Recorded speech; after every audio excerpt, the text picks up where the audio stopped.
Assalamualaikum, selamat datang di Cerita Ocha. Semoga kalian tetap sehat ya. Yuk kita mulai ceritanya.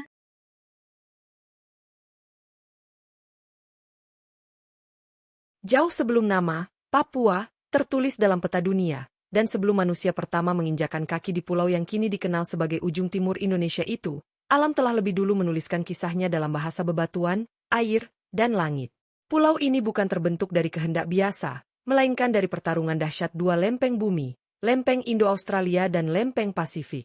Mereka saling dorong, saling tekan selama jutaan tahun, menciptakan pegunungan megah dan jurang terdalam yang bahkan tak terjamah manusia hingga kini. Dari rahim bumi yang bergolak, lahirlah gunung-gunung tinggi dengan puncak diselimuti salju abadi, sebuah ironi di Katulistiwa. Salah satunya adalah Puncak Jaya, atap Indonesia, yang berdiri kokoh seperti penjaga waktu yang menyaksikan segala yang datang dan pergi. Hutan-hutan tropis tumbuh lebat, begitu lebatnya hingga sinar matahari pun harus berjuang menembus kanopi dedaunan. Sungai-sungai mengalir dari jantung pegunungan, meliuk seperti ular raksasa, menyebarkan kehidupan ke seluruh penjuru tanah. Dalam waktu yang lambat namun pasti, Papua membentuk dirinya menjadi sebuah dunia yang utuh, liar, murni, dan tak tersentuh. Ia belum memiliki nama. Ia belum memiliki cerita dari manusia. Namun ia telah memiliki jiwa. Jiwa yang menunggu untuk dikenal, dijaga, dan dicintai. Jiwa yang kelak akan menjadi rumah bagi ratusan suku, ribuan bahasa, dan sejarah panjang tentang harapan dan luka. Sebuah tanah yang ditakdirkan bukan untuk ditaklukkan, melainkan untuk dipahami. Sekitar 50.000 tahun yang lalu, angin membawa bau asin dari laut dan kabut menggantung di antara pegunungan seperti selimut raksasa. Pada masa itulah, sekelompok manusia purba mulai menjelajah dari arah barat. Mereka adalah bagian dari arus migrasi besar dari Afrika yang menyusuri pesisir selatan Asia, menyeberangi pulau demi pulau dengan rakit kayu dan naluri bertahan hidup yang tajam. Mereka bukan penakluk, bukan pencari kekuasaan. Mereka adalah keluarga-keluarga kecil yang membawa anak-anak mereka, membawa api, membawa cerita yang hanya dituturkan dari mulut ke mulut. Ketika mereka tiba di daratan besar yang kini disebut Papua, mereka tidak langsung mengklaim, tapi mendengarkan. Mereka mendengarkan gemuruh air terjun, suara angin di celah-celah batu karst, dan nyanyian burung surga yang terbang di atas pepohonan. Mereka tahu bahwa tanah ini bukan kosong. Ia hidup. Dan karena itulah, mereka tidak membangun dengan menaklukkan, melainkan dengan menyesuaikan diri. Mereka belajar dari alam, berburu babi hutan, mengumpulkan umbi dan sagu, membuat rumah panggung yang selaras dengan kontur tanah. Mereka menciptakan alat dari batu dan kayu, tapi juga menciptakan bahasa, ritual, dan kepercayaan. Dari mereka, perlahan tumbuh berbagai suku yang memiliki cara hidup, pakaian, dan tata nilai yang berbeda. Setiap lembah, setiap sungai, setiap puncak bukit menjadi tempat lahirnya identitas unik. Dan dari sana, kisah manusia Papua dimulai. Kisah yang tidak tertulis di buku sejarah resmi, tapi terpatri di bebatuan, di tarian adat, dan di tatapan mata para tetua. Tanah Papua perlahan-lahan mulai membentuk kehidupan yang kompleks. Dari kumpulan keluarga yang tinggal berdekatan, terbentuklah komunitas kecil yang kemudian berkembang menjadi suku. Setiap suku memiliki wilayahnya sendiri, wilayah yang tidak dibatasi oleh pagar, tetapi oleh rasa saling tahu, saling menghormati. Batas wilayah tidak ditentukan oleh peta atau surat kepemilikan, tetapi oleh gunung, sungai, dan pohon keramat yang diwariskan secara lisan dari generasi ke generasi. Dalam dunia tanpa tulisan, sejarah dituturkan lewat nyanyian, lewat lukisan di batu, lewat ukiran kayu, dan melalui ritus-ritus yang diturunkan dengan sangat hati-hati. Suku-suku seperti Dani, Asmat, Amungme, dan Mi mulai tumbuh dalam wilayah-wilayahnya masing-masing, dan mereka tidak hanya bertahan hidup, tetapi berkembang dengan sistem sosial yang kuat dan spiritualitas yang dalam. Mereka membentuk ikatan dengan alam, bukan sebagai penguasa, tetapi sebagai bagian dari ekosistem yang lebih besar. Mereka percaya bahwa roh leluhur tinggal di hutan, di gunung, di danau, dan bahkan dalam hewan-hewan yang mereka buru. Oleh karena itu, ketika mereka menebang pohon atau membunuh hewan, mereka melakukannya dengan doa dan permintaan maaf. Tidak ada eksploitasi, hanya interaksi yang penuh kesadaran. Di Papua, manusia bukan pemilik alam, mereka adalah anaknya. Dalam kehidupan sehari-hari, kerjasama adalah nafas utama masyarakat. Tidak ada individu yang hidup terpisah dari komunitas.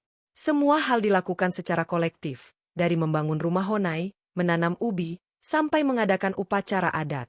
Setiap anggota suku memiliki peran. Laki-laki berburu dan menjaga keamanan, perempuan menanam, merawat anak, dan mengatur kehidupan domestik. Anak-anak diajarkan sejak dini tentang nama-nama tumbuhan, jejak binatang, dan cerita tentang asal-usul nenek moyang mereka. Mereka belajar bukan di ruang kelas, tapi di alam terbuka, di bawah pohon besar, atau di pinggir sungai sambil memancing. Tidak ada buku pelajaran, tetapi ada tetua-tetua bijak yang menyimpan ribuan kisah di kepalanya. Salah satu warisan penting yang mereka jaga adalah bakar batu, sebuah tradisi memasak bersama yang bukan hanya tentang makanan, tetapi tentang kebersamaan, penghormatan, dan keseimbangan sosial.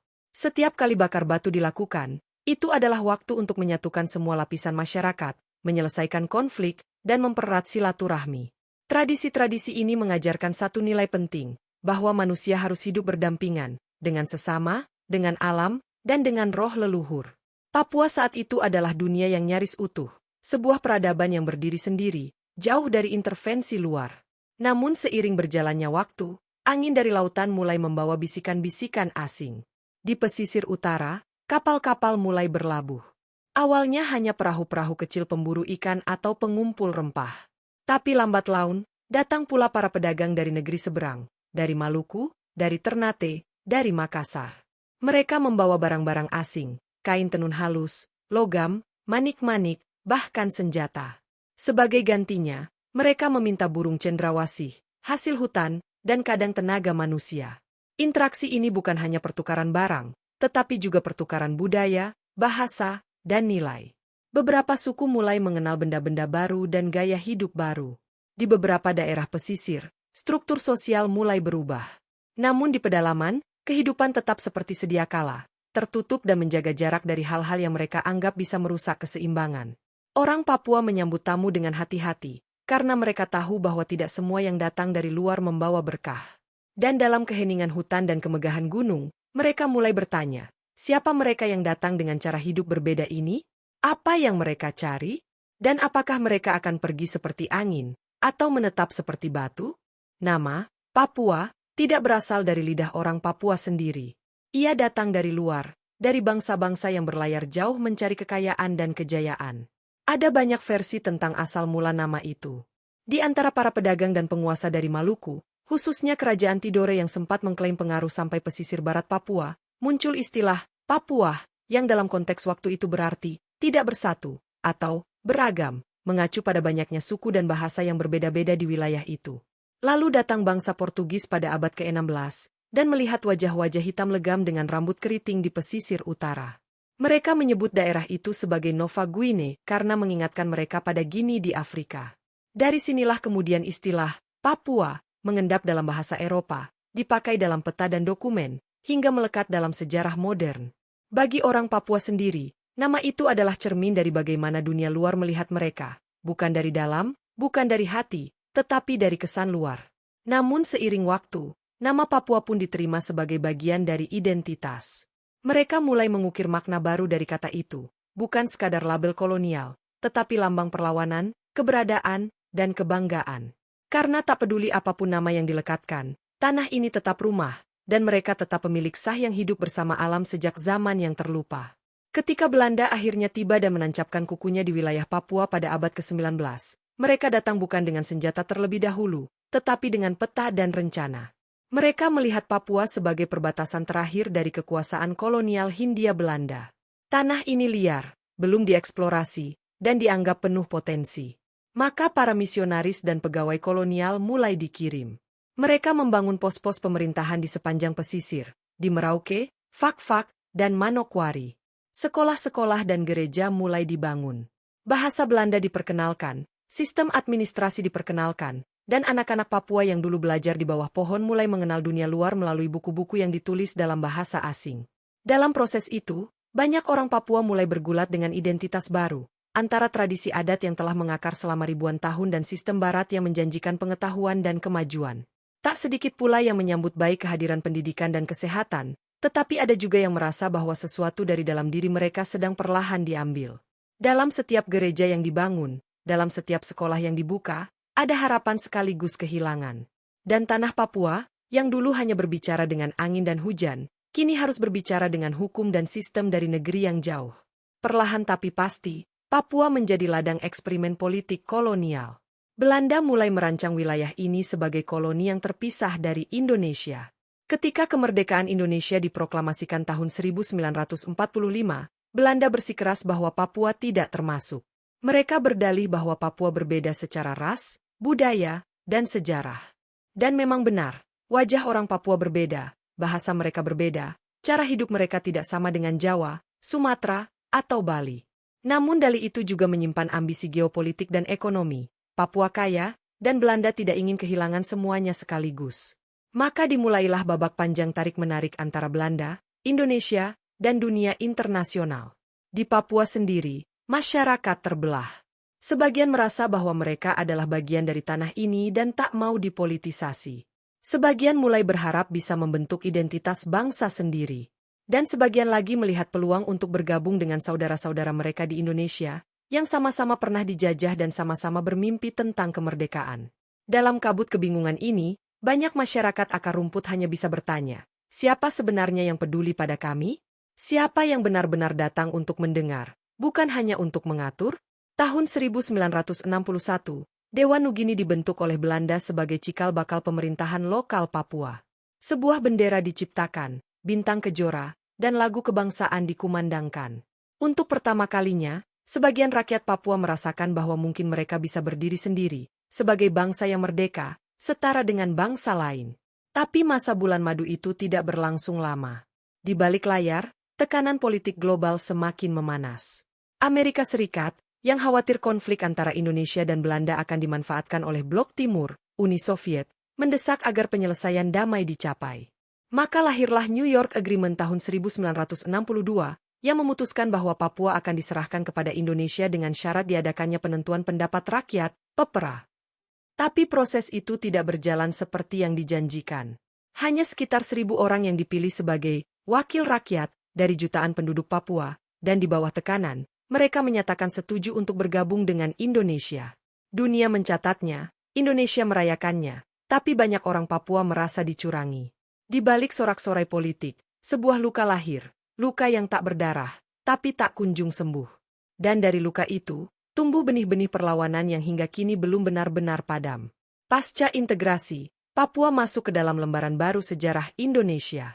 Pemerintah pusat mulai membangun berbagai infrastruktur, dari jalan raya, pelabuhan, hingga sekolah dan rumah sakit. Transmigrasi digalakkan.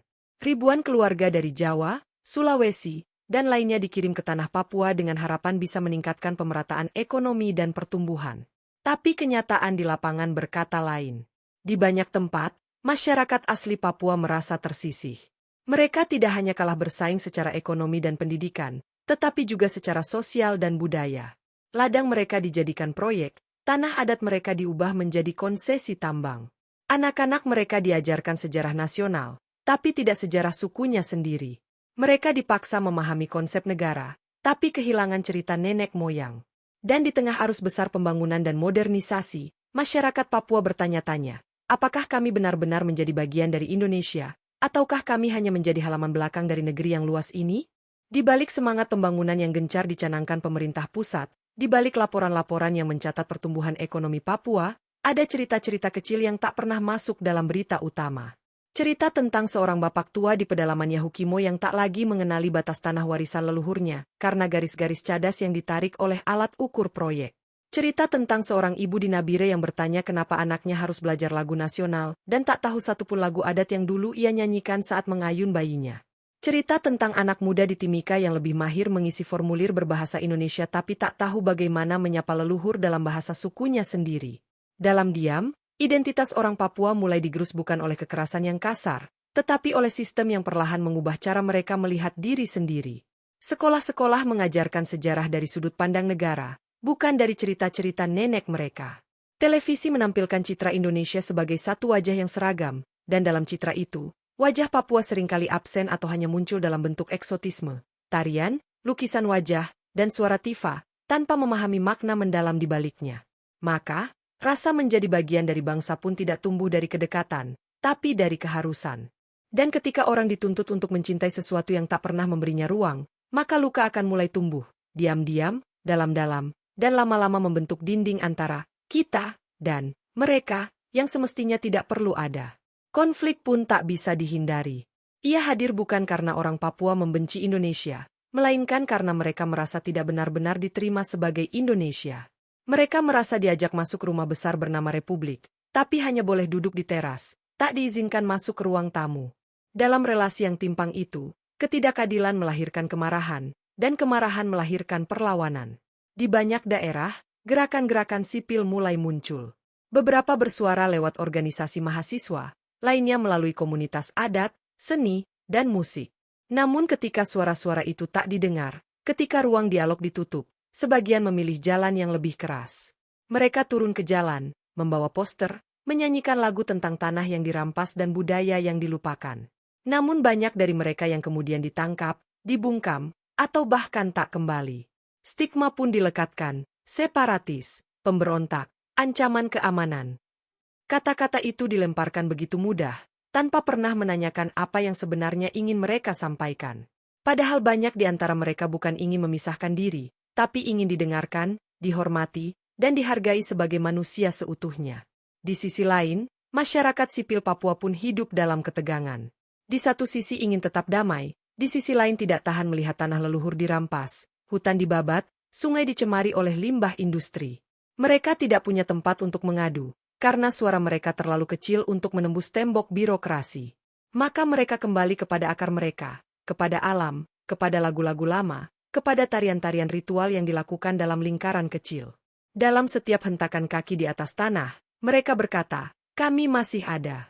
Kami belum mati. Kami hanya ingin diakui sebagai pemilik tubuh dan tanah kami sendiri." Trauma sosial bukan sesuatu yang terlihat di permukaan. Ia bukan luka yang mengucurkan darah atau lebam di tubuh yang bisa difoto dan diviralkan. Ia hidup di balik tatapan kosong seorang anak yang berhenti bertanya. Ia menetap dalam diam seorang ibu yang kehilangan suami dalam penggerebekan, tapi tetap harus tersenyum agar anak-anaknya tidak takut.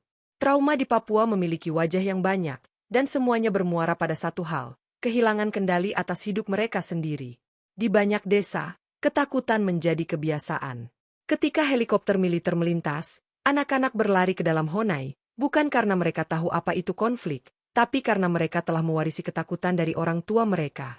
Ketika suara tembakan terdengar di kejauhan, para tetua hanya bisa duduk bersila dan berdoa, bukan untuk kemenangan, tapi agar tidak ada lagi yang hilang malam ini. Trauma juga menjelma dalam rasa malu, ketika anak-anak Papua yang merantau ke kota merasa rendah diri karena logat mereka ditertawakan, warna kulit mereka jadi bahan lelucon, dan rambut keriting mereka dianggap tidak rapi. Mereka tumbuh dengan dua dunia di dalam kepala, dunia adat yang mereka cintai, dan dunia modern yang menuntut mereka untuk berubah agar diterima. Dalam benturan itu, banyak jiwa yang patah sebelum sempat tumbuh. Mereka merasa asing di negeri sendiri, dan lebih menyakitkan lagi, mereka merasa tak diizinkan menjadi diri mereka sepenuhnya. Namun Papua tidak tumbuh dari luka saja. Ia juga tumbuh dari daya hidup yang luar biasa. Di tengah trauma dan keterpinggiran, benih-benih kebangkitan budaya mulai tumbuh dari tempat-tempat yang tidak diduga. Di kampung-kampung yang jauh dari pusat kota, para tetua mulai mengumpulkan kembali cerita rakyat yang hampir hilang. Mereka mengajak anak-anak duduk mengelilingi api unggun, dan mulai menuturkan kisah-kisah tentang nenek moyang mereka yang datang dari matahari terbit, tentang pohon suci yang tumbuh dari air mata pertama manusia, tentang perjanjian sakral antara manusia dan alam. Mereka menuliskan cerita-cerita itu di daun lontar, di dinding rumah, bahkan di akun media sosial milik cucu-cucu mereka. Di sekolah adat, bahasa ibu diajarkan kembali. Lagu-lagu lama dinyanyikan dengan penuh semangat, bukan hanya sebagai hiburan, tapi sebagai pernyataan bahwa identitas mereka belum mati. Di kota, seniman-seniman muda Papua mulai menggambar wajah nenek mereka dalam mural besar, melukis gunung-gunung yang dulu dianggap sakral, menulis puisi tentang hutan yang hilang, dan menciptakan lagu-lagu reggae yang syarat kritik sosial. Mereka membalikkan stigma dengan kreativitas. Mereka berkata, kalau dunia tidak mau mendengar kami dengan kata-kata biasa, maka kami akan bicara lewat musik, lukisan, dan tarian. Dan benar saja, dunia mulai melihat. Bukan lewat berita politik, tapi lewat panggung-panggung kecil, festival budaya, dan unggahan yang viral. Di sanalah kebangkitan itu tumbuh, diam-diam tapi pasti. Dalam seluruh proses kebangkitan itu, perempuan Papua berdiri di garis depan. Mereka bukan hanya istri dan ibu, mereka adalah pemegang ingatan, penjaga ritus, dan penenun masa depan. Di banyak komunitas, ketika laki-laki pergi ke kota atau terseret dalam konflik, para perempuan tetap tinggal. Mereka menanam, memanen, mendidik, dan menjaga api tetap menyala di dapur. Tapi lebih dari itu, mereka menjaga adat. Di tangan mereka, noken tidak hanya dirajut sebagai tas, tetapi sebagai simbol kehidupan. Setiap helai benang adalah cerita, setiap simpul adalah doa. Noken adalah cara mereka berkata, kami masih di sini. Kami membawa hidup di punggung kami. Ketika tanah adat mulai digusur oleh proyek-proyek besar, para mama Papua berdiri di depan dengan tubuh mereka sendiri sebagai benteng. Mereka bukan petarung dalam artian militer, tetapi mereka adalah pelindung dalam arti yang paling dalam. Mereka tahu bahwa tanah bukan hanya soal ekonomi, tetapi soal hubungan batin yang tak bisa diputuskan oleh dokumen negara. Mereka mengajarkan anak-anak untuk tetap berbicara dalam bahasa suku, untuk tidak malu dengan kulit mereka, dan untuk mencintai tanah seperti mencintai ibu sendiri. Dan ketika negara tidak memberikan mereka ruang, mereka menciptakan ruang sendiri, rumah baca di Honai, sekolah informal di kebun, dan forum perempuan adat di pinggir sungai. Di sana, mereka tidak hanya melawan ketidakadilan, tetapi juga merawat harapan. Harapan bahwa suatu hari, anak-anak mereka bisa tumbuh tanpa rasa takut, tanpa rasa malu, dan tanpa perlu memilih antara adat dan modernitas, karena keduanya bisa hidup berdampingan jika diberikan tempat. Generasi muda Papua tumbuh dalam perasaan terbelah. Mereka adalah anak-anak dari tanah yang kaya, namun melihat kemiskinan di sekeliling mereka. Mereka adalah pewaris hutan yang hijau dan laut yang luas, namun hidup dalam ruang yang sempit secara sosial dan politik. Mereka belajar tentang Indonesia dari buku pelajaran yang menyebut Papua hanya dalam satu bab, hanya sebagai nama pulau dan tempat tambang emas. Tidak ada cerita tentang leluhur mereka, tentang perang suku yang sebenarnya ritual damai, tentang rumah adat yang bentuknya mengandung filosofi hidup. Di kota, mereka berjalan dengan ragu, ingin diterima, tapi tak mau melepaskan jati diri. Mereka mengepang rambut keriting mereka dengan penuh bangga, tapi juga khawatir ditertawakan. Mereka mendengarkan lagu nasional, tapi diam-diam menangis mendengar nyanyian adat yang dulu dinyanyikan ibu mereka saat menimang. Dalam dunia yang memaksa mereka untuk memilih antara jadi Indonesia yang baik atau Papua yang keras kepala, mereka mulai menciptakan ruang baru. Mereka tidak ingin memilih. Mereka ingin menjadi keduanya, anak bangsa yang berpikir maju dan anak tanah yang tahu akarnya. Maka mereka mulai mencari cara untuk bicara, melalui blog, media sosial, konten YouTube, bahkan TikTok. Mereka menari dengan gerakan adat diiringi musik modern. Mereka bercerita tentang diskriminasi bukan dengan amarah, tapi dengan satire yang menyentil. Mereka memotret kehidupan di kampung dan menampilkannya dengan sudut pandang yang membalik stigma. Generasi ini tahu bahwa perlawanan hari ini tidak selalu harus bersenjata. Kadang, cukup dengan satu cerita yang jujur dan menyentuh, dunia bisa terguncang. Dan mereka melakukannya bukan karena benci pada Indonesia, tapi karena cinta pada Papua yang belum sepenuhnya didengarkan. Pendidikan menjadi senjata utama bagi generasi muda Papua, tetapi bukan pendidikan yang dibentuk dalam struktur lama, melainkan pendidikan yang tumbuh dari bawah, dari kebutuhan real, dan dari mimpi yang dibangun bersama. Di Wamena, sekelompok anak muda mendirikan sekolah alam di kaki gunung. Mereka mengajar anak-anak membaca dan berhitung, tapi juga mengajak mereka menelusuri jejak nenek moyang lewat peta adat dan cerita lisan. Di Jayapura, mahasiswa-mahasiswa Papua yang kembali dari perantauan membentuk komunitas literasi yang berkeliling dari kampung ke kampung, membawa buku, papan tulis, dan semangat baru. Mereka tidak datang sebagai guru yang tahu segalanya, tapi sebagai saudara yang ingin berbagi. Mereka tahu bahwa sistem pendidikan formal masih banyak bolongnya. Maka mereka menambalnya dengan cinta dan kreativitas. Di sebuah kampung di Fakfak, seorang pemuda bernama John mengubah Honai tua peninggalan kakeknya menjadi rumah baca. Ia menamai tempat itu, Pohon Pengetahuan, karena di depannya tumbuh pohon beringin yang konon menjadi tempat roh leluhur berkumpul.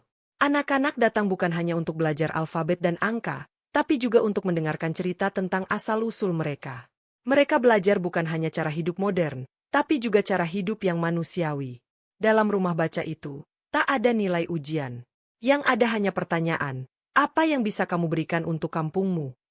Dan dari pertanyaan itu, tumbuh kesadaran bahwa pendidikan bukan soal naik kelas, tapi soal tahu siapa dirimu dan siapa yang harus kamu perjuangkan. Namun, di balik semua cahaya itu, tantangan tidak berkurang. Banyak dari mereka yang membangun komunitas pendidikan akar rumput ini harus menghadapi kecurigaan dari pemerintah setempat, tuduhan dari aparat, bahkan ancaman dari mereka yang merasa posisi mereka tergeser. Beberapa dituduh menyebarkan ajaran separatis hanya karena mereka mengajarkan bahasa ibu atau mengkritik kebijakan yang tidak adil. Beberapa rumah baca ditutup karena tidak punya izin, meski pemerintah sendiri tidak pernah menyediakan akses pendidikan yang layak di wilayah itu. Di kota, mahasiswa Papua yang vokal kerap diawasi, dicap radikal, atau diintimidasi oleh kelompok tertentu. Mereka hidup dalam kondisi yang serba dilematis, ingin membangun, tapi dihambat. Ingin bersuara, tapi dibungkam. Namun mereka tidak mundur. Karena bagi mereka, perjuangan ini bukan tentang menang atau kalah. Ini tentang keberlanjutan. Tentang memastikan bahwa anak-anak Papua di masa depan bisa hidup tanpa harus bernegosiasi dengan harga dirinya sendiri. Maka mereka terus berjalan. Kadang sendiri, kadang berdua, kadang satu komunitas penuh. Mereka menyusun mimpi dengan batu bata kecil. Satu buku, satu anak yang belajar membaca, satu orang tua yang mulai tersenyum karena anaknya tidak malu jadi orang Papua. Mereka tahu bahwa perubahan besar tidak datang dari revolusi instan, tapi dari keuletan yang dijaga hari demi hari. Dan di tanah yang pernah diajari bertahan dari gempa dan badai, mereka tahu cara bertahan, dengan cinta, dengan adat, dan dengan keberanian untuk terus ada meski tidak diinginkan. Seni bagi orang Papua bukan sekadar hiburan atau dekorasi. Ia adalah warisan spiritual, ruang penyembuhan, dan senjata tanpa darah. Di sebuah kampung di pesisir Yapen, seorang pemuda bernama Markus mengajari anak-anak membuat ukiran kayu. Bukan untuk dijual, tapi untuk mengingat. Ia berkata bahwa di setiap goresan pisau pada kayu, ada cerita yang tidak boleh hilang. Motif-motif yang mereka ukir bukan sekadar corak. Itu adalah cerita tentang asal-usul suku mereka, tentang roh-roh penjaga hutan, tentang pohon keramat yang pernah disapa oleh kakek mereka. Di kampung lain, seorang ibu tua bernama Mama Tifa menabuh gendang tua peninggalan suaminya. Suaranya tidak lagi nyaring, tapi setiap pukulannya membawa getaran yang menyentuh hati anak-anak yang mendengarnya. Ia menyanyikan lagu-lagu lama, lagu kelahiran, lagu panen, lagu ratapan. Suaranya serak, tapi penuh jiwa. Di saat negara lupa menulis sejarah mereka, seni menjadi ruang dokumentasi yang paling jujur. Di atas panggung kecil yang dibangun dari papan bekas, anak-anak menari dengan pakaian adat, memanggul noken dan tombak, memperagakan cerita perang suku yang sebenarnya adalah pesan perdamaian. Mereka menari bukan untuk wisatawan, tapi untuk diri mereka sendiri, untuk mengingat bahwa mereka masih punya tanah, masih punya nama, dan masih punya cerita yang layak disampaikan. Musik Papua pun menjadi medium perlawanan yang tak terhindarkan. Dari tahun 80-an, nama-nama seperti Black Brothers dan Mambesak sudah menjadi simbol perjuangan dalam irama. Lirik lagu mereka adalah teriakan diam dari gunung dan sungai yang tak bisa bicara. Mereka menyuarakan ketimpangan, kekerasan, dan cinta mereka pada tanah yang sering disakiti. Di era digital ini, musik terus berevolusi. Musisi-musisi muda seperti Arnold Ape dan Edo Kondologit meneruskan warisan itu dengan pendekatan yang lebih halus namun tetap menghantam. Mereka membawa lagu-lagu Papua ke panggung nasional, menyisipkan bahasa ibu di antara syair berbahasa Indonesia, menyanyikan tentang ibu yang kehilangan anak, tentang tanah adat yang dirampas, tentang harapan yang tumbuh di balik luka. Di ganggang kecil Jayapura, musik reggae menjadi suara rakyat. Bukan sekadar karena iramanya yang santai, tapi karena liriknya berbicara tentang kemanusiaan. Di tengah panasnya politik, musik adalah ruang paling aman untuk jujur. Anak-anak muda menyanyikan lagu tentang cinta mereka pada kampung, tentang rindunya mereka pada hutan yang sudah gundul, dan tentang mimpi yang tak ingin mereka tinggalkan meski dunia berkata, tidak mungkin. Mereka tahu, mungkin mereka tidak bisa menggugat lewat meja hukum, tapi mereka bisa membuat dunia menangis lewat satu lagu yang datang dari hati. Seni rupa pun tak ketinggalan. Di dinding-dinding kota, mulai dari Sorong hingga Merauke, mural-mural mulai bermunculan. Bukan hanya lukisan dekoratif, tapi mural dengan pesan yang dalam. Wajah para tetua, potret anak kecil yang sedang memanggul noken, gambar perempuan Papua yang menangis di depan tambang, semuanya menjadi bagian dari galeri terbuka yang tidak bisa disensor. Di balik mural-mural itu, ada seniman-seniman jalanan yang bekerja dalam diam. Mereka melukis malam hari, membawa cat dari saku, dan meletakkan pesan di tembok-tembok yang dulunya kosong. Di satu sisi dinding kampus, tertulis, "Kami bukan separatis. Kami hanya ingin tidak dilupakan." Di sisi lain jalan raya, gambar seekor burung cendrawasih terbang sambil membawa noken berisi buku. Seni menjadi media pendidikan, protes, dan perlawanan yang paling inklusif. Ia bisa dibaca oleh anak-anak, dimengerti oleh orang tua, dan didokumentasikan oleh kamera siapapun yang lewat. Komunitas seniman mulai tumbuh. Mereka mengadakan festival-festival kecil, pameran keliling, bahkan lomba mural antar kampung. Di sana, Orang tidak hanya melihat gambar, mereka melihat diri mereka sendiri. Dan dari situlah kebanggaan tumbuh. Bukan kebanggaan kosong, tapi kebanggaan yang lahir dari pengakuan bahwa meskipun dunia tak memberi mereka mikrofon, mereka bisa membuat panggung sendiri. Sebuah panggung yang dibangun di atas batu-batu adat, diterangi cahaya obor semangat, dan diisi oleh suara yang tidak bisa dibungkam oleh siapapun. Identitas adalah sesuatu yang sering dianggap selesai begitu seseorang memiliki KTP dan paspor. Tapi bagi orang Papua, identitas adalah pertempuran harian yang terjadi di ruang paling sunyi dalam diri. Mereka lahir dengan kulit hitam yang membawa sejarah panjang dari ras Melanesia, dengan rambut keriting yang diwariskan oleh nenek moyang mereka yang melintasi laut dari Afrika puluhan ribu tahun lalu. Mereka hidup dalam struktur sosial yang dibentuk oleh ritme adat dan hubungan spiritual dengan alam. Namun di saat yang sama, mereka juga dituntut untuk menjadi bagian dari sistem nasional yang sering tidak memahami mereka. Mereka diminta menyanyikan lagu Indonesia Raya, tapi tidak diajarkan lagu-lagu kampung mereka. Mereka disuruh memakai seragam yang seragam, tapi tidak diberi tempat untuk menyuarakan keunikan budaya mereka. Mereka seringkali ditanyai, "Kamu dari mana?" meski mereka lahir di Indonesia. Mereka dijuluki warga asli, sekaligus pendatang di negeri sendiri. Identitas mereka terus digugat oleh struktur yang tidak mereka bangun, tapi yang harus mereka patuhi. Maka, banyak dari mereka tumbuh dengan pertanyaan yang tidak pernah benar-benar bisa dijawab. Bisakah aku mencintai bangsa yang tidak selalu mencintaiku kembali?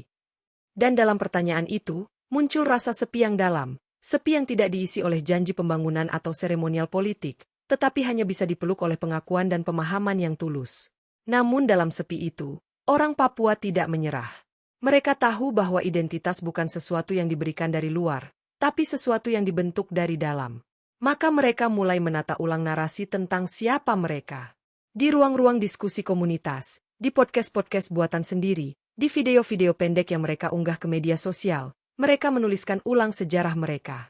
Mereka menceritakan tentang kerajaan-kerajaan kecil yang dulu berdiri di Teluk Cenderawasih, tentang perdagangan sagu dan perahu dari pesisir ke pedalaman, tentang strategi perang yang tidak bertujuan membunuh, tapi menguji keberanian dan kehormatan.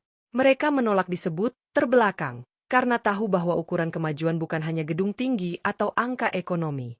Mereka menunjukkan bahwa kampung mereka punya sistem distribusi pangan yang adil, solidaritas sosial yang kuat, dan kearifan lingkungan yang sudah ada jauh sebelum kata ekologi jadi populer. Di balik setiap ukiran kayu, di balik tiap motif lukisan wajah, tersembunyi filsafat hidup yang tak kalah hebat dari teori-teori barat. Mereka tidak ingin ditaruh di museum sebagai budaya yang nyaris punah. Mereka ingin bicara, ingin didengar, dan ingin menentukan jalan hidup mereka sendiri. Maka narasi baru pun lahir, bukan sebagai pembangkangan, tetapi sebagai bentuk keberanian untuk menjadi manusia seutuhnya dalam versi mereka sendiri. Narasi baru ini bukan hanya ditulis oleh aktivis atau seniman, tetapi oleh masyarakat biasa, oleh ibu yang menenun noken sambil mengajarkan anaknya doa adat, oleh petani yang kembali menanam jenis umbi lokal yang hampir punah, oleh pemuda yang menulis puisi tentang matahari di atas danau Sentani. Setiap tindakan itu adalah bentuk narasi. Sebuah pernyataan bahwa mereka tidak akan hilang, tidak akan diam, dan tidak akan tunduk pada versi tunggal tentang siapa mereka.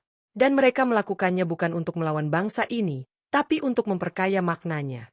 Mereka percaya bahwa Indonesia akan lebih kuat jika keberagamannya tidak hanya diakui, tapi dirayakan. Mereka ingin menjadi bagian dari bangsa ini tanpa harus meninggalkan siapa diri mereka. Mereka tidak ingin menjadi Indonesia yang seragam, tapi Indonesia yang saling mengenal.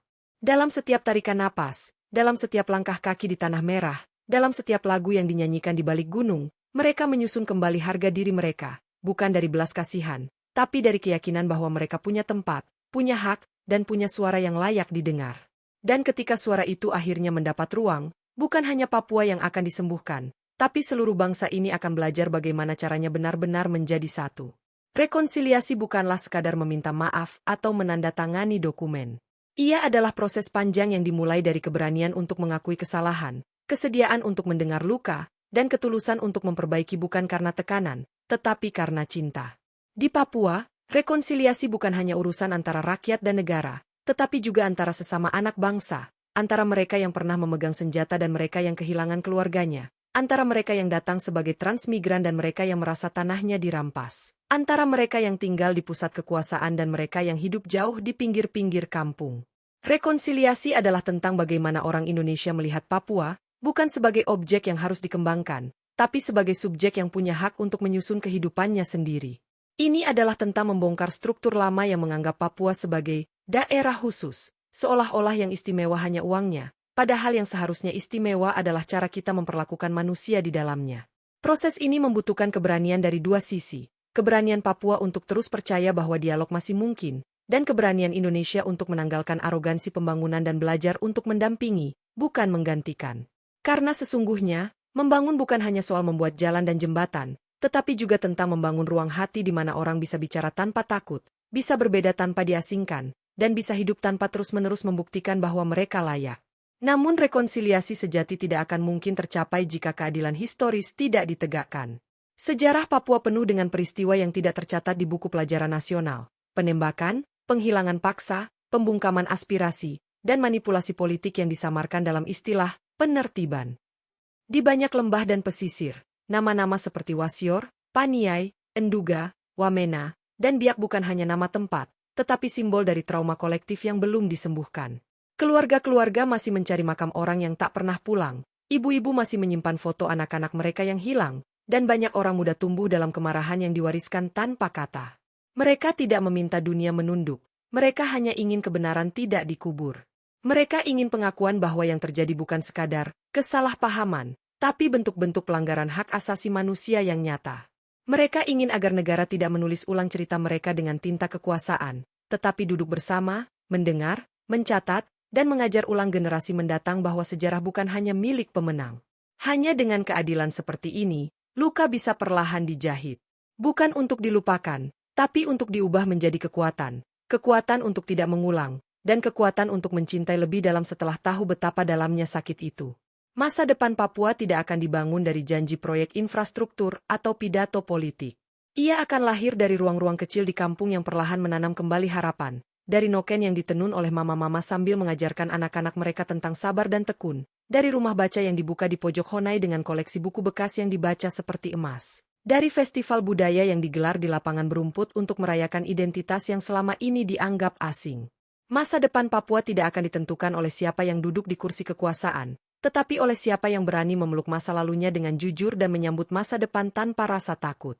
Itu adalah masa depan di mana orang Papua bisa menjadi dokter tanpa meninggalkan kampungnya, bisa menjadi insinyur tanpa melupakan bahasa ibunya, bisa menjadi pemimpin nasional tanpa harus menyembunyikan asal-usulnya. Itu adalah masa depan di mana Jakarta tidak lagi merasa perlu mengatur segalanya dari jauh, tetapi mulai belajar mendengar, bertanya, dan menghormati. Sebab Papua bukan daerah pinggiran. Ia adalah ujung timur tempat matahari pertama kali menyinari negeri ini. Dan mungkin sudah saatnya, seluruh Indonesia belajar melihat dari timur, bahwa terang tidak selalu datang dari pusat, tapi kadang justru muncul dari tempat yang paling lama dibiarkan gelap. Papua bukan sekadar gugusan hutan, bukit, dan laut yang kaya akan emas dan tembaga. Papua adalah rumah bagi jutaan jiwa yang tumbuh dalam keheningan, dalam doa-doa yang dibisikkan di bawah langit malam, dalam nyanyian adat yang terus mengalun meski dunia luar sibuk bicara tentang angka dan aset. Di balik kabut lembah Baliem, di balik ombak Samudra Pasifik yang membentur batu-batu karang biak, tersimpan keteguhan hati yang tidak mudah dikoyak. Orang Papua tidak meminta dikasihani, tidak menuntut dikagumi. Mereka hanya ingin dilihat sebagai manusia, yang punya kisah, yang punya luka, dan yang punya hak untuk bermimpi tanpa dicurigai. Mereka ingin berjalan sejajar, bukan digandeng atau didorong. Mereka ingin didengar bukan hanya ketika ada konflik, tapi juga ketika mereka bernyanyi tentang cinta, ketika mereka menari tentang kelahiran, ketika mereka membaca puisi tentang sungai yang kian keruh. Karena mereka tahu, air jernih pun bisa menjadi keruh jika terus-menerus diganggu. Dan mereka pun tahu, cinta bisa menjadi luka jika tidak dijaga dengan keadilan. Di banyak tempat di Indonesia, nama Papua sering diucapkan dengan nada yang ambigu, kadang dengan rasa ingin tahu, kadang dengan kekaguman eksotis, kadang dengan ketakutan yang dibangun oleh stigma, tapi jarang sekali dengan pemahaman. Padahal Papua adalah pelajaran yang paling jujur tentang bagaimana sebuah bangsa seharusnya diperlakukan. Ia mengajarkan kita bahwa keberagaman bukanlah slogan, tapi komitmen harian untuk mengakui, menghormati, dan merangkul perbedaan tanpa merasa terancam. Ia mengingatkan kita bahwa modernitas tidak selalu lebih baik dari tradisi, bahwa beton tidak selalu lebih kokoh dari akar. Papua, dalam seluruh kompleksitasnya, adalah cermin yang memperlihatkan wajah Indonesia yang sesungguhnya, penuh warna, penuh suara, penuh pertanyaan. Dan jika kita berani bercermin tanpa menghindar, kita akan melihat bahwa masalah Papua bukan hanya masalah Papua. Ia adalah masalah kita semua, tentang bagaimana kita memperlakukan sesama, tentang bagaimana kita menulis sejarah bersama, dan tentang bagaimana kita membangun rumah besar bernama Indonesia agar semua anaknya merasa betul-betul tinggal di dalam, bukan hanya berdiri di beranda. Suatu hari, ketika jalan-jalan sudah selesai dibangun, ketika sinyal internet sudah menjangkau setiap lembah, ketika angka ekonomi sudah terlihat menggembirakan di laporan pusat, semoga kita tidak lupa bertanya, apakah hati orang Papua sudah damai? Apakah mereka sudah merasa dihargai bukan karena tambang mereka, tapi karena mereka adalah manusia? Apakah anak-anak mereka bisa menyanyikan lagu Indonesia Raya tanpa rasa asing, karena mereka tahu lagu itu juga milik mereka? Masa depan Papua adalah masa depan Indonesia, dan masa depan Indonesia adalah masa depan yang hanya bisa dibangun jika semua anaknya merasa didengarkan. Maka dengarlah ketika mereka menari.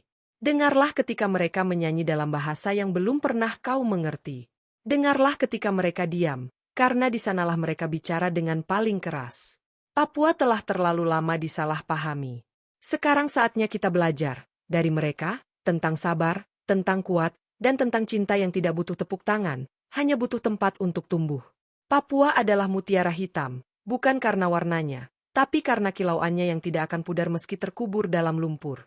Dan selama masih ada satu anak Papua yang berani berkata, "Saya bangga jadi orang Papua dan orang Indonesia," maka harapan itu belum mati. Ia hidup di tanah yang pertama disapa matahari, dan terakhir dipahami oleh bangsanya sendiri. Terima kasih sudah mendengar cerita Ocha. Jangan lupa like, komen, dan subscribe ya.